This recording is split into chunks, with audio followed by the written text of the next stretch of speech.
पूरे मंदिर प्रांगण को भव्य तरीके से सजा दिया गया है और चारों ओर पताकाएं लहरा रही हैं और खाने पीने के इंतजाम जो भी व्यवस्था की जाएगी उसकी व्यवस्था पूरी तरीके से हो चुकी है और हलवाई भी आ चुके हैं। उनके खाने पीने का टेंट का सामान सभी उपलब्ध है। भंडारे का बहुत विशाल भंडारे की व्यवस्था की जाएगी। चारों ओर भव्य व्यवस्थाएं कर दी गई हैं और टेंट सब व्यवस्थाएं की जा रही हैं चारों ओर।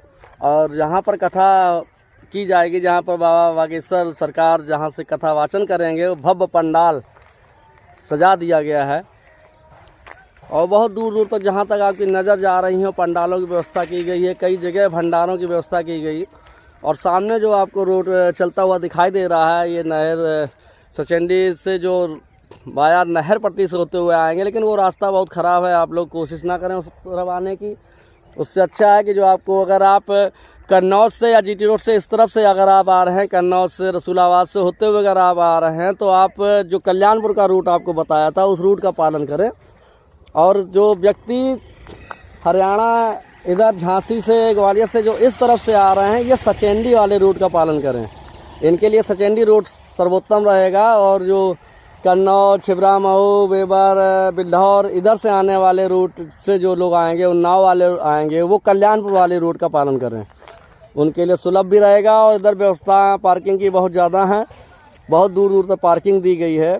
भंडारे की व्यवस्था है, करीब 5 पंडाल भंडारे के चलेंगे और सामने लेटरिन बाथरूम की व्यवस्था भी कर दी गई है। यहाँ पर सभी को जो मुफ्त है, पानी भी मुफ्त है। पानी तो हमारे भाई का ही लगा हुआ है।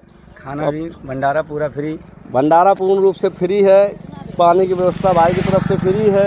रहने के लिए भी फ्री है। रहने की व्यवस्था भी यहाँ फ्री है। जो भक्त लोग यहाँ आना चालू भी हो गए हैं। कुछ लोग अभी हरियाणा की कई गाड़ियाँ हमको दिखाई दी और बाबा के भक्त हैं जो पहले से ही आ जाते हैं, वो लोग आना चालू हो गए।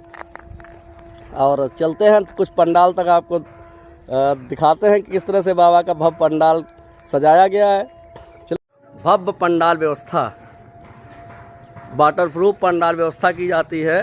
बाबा बागेश्वर सरकार की जहाँ पर भी कथा का आयोजन किया जाता है, उनकी कथा में सबसे अधिक जो खर्चा होता है उनकी व्यवस्था को ही लेकर होता है।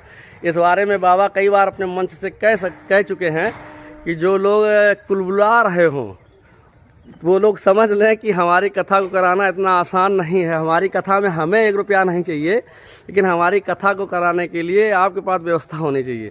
क्योंकि उनकी व्यवस्था का इंतजाम बहुत ही बड़े स्तर पर किया जाता है। और यहाँ पर जो व्यवस्था इनकी दी गई है, आप दूर दूर तक देख सकते हैं। यहाँ पर बहुत जगह है। 1 लाख स्क्वायर फुट में खाली टेंट लगाए। और ये जो टेंट लगा हुआ है वो 1 लाख स्क्वायर फुट में केवल टेंट लगा हुआ है और वाटर प्रूफ टेंट है। ये टेंट की व्यवस्था जहाँ जहाँ बागेश्वर सरकारी कथा होती है उन्हीं के कथा मंडल के द्वारा ही व्यवस्था की जाती है। पार्किंग की व्यवस्था बहुत दूर दूर तक की गई है। चारों ओर पार्किंग की व्यवस्था की जा रही है। बहुत ही सुंदर विशाल भव्य व्यवस्था दी गई है। यहाँ की भव्यता का अंदाज़ा आप इन टेंटों के द्वारा ही समझ सकते हैं। बाकी 17 तारीख को खुद ही पता लगेगा। बाकी आप लोग सभी भक्त लोग 17 तारीख को आएंगे तो यहाँ की भव्यता और बाबा का जो प्रवचन, आप राम कथा, हनुमान कथा जो उनका सुनेंगे, आप खुद ही जो कथा रूपी जो उनका अमृत है उसका पान करने के लिए आएंगे तो बाबा की भव्यता, बाबा के पंडाल की भव्यता का अंदाज़ा आप लगा सकते हैं और लगाएंगे। सामने बाबा का मंच होगा, सामने बाबा मंचासीन होंगे और ये आने जाने वालों के लिए गलियारा, जिनको बाबा बुलाएंगे कि आप मंच के बाहर हैं, मंच के अंदर हैं, उनके लिए गलियारे की व्यवस्था की गई है। वो इस गलियारे के द्वारा वहाँ तक पहुँचेंगे। क्योंकि बाबा के प्रवचन के समय भीड़ इतनी ज़्यादा होती है कि आपको पैर रखने की भी जगह नहीं मिलेगी।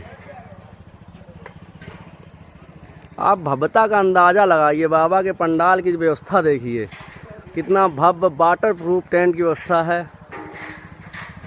भव्य पंडाल की व्यवस्था की जाती है।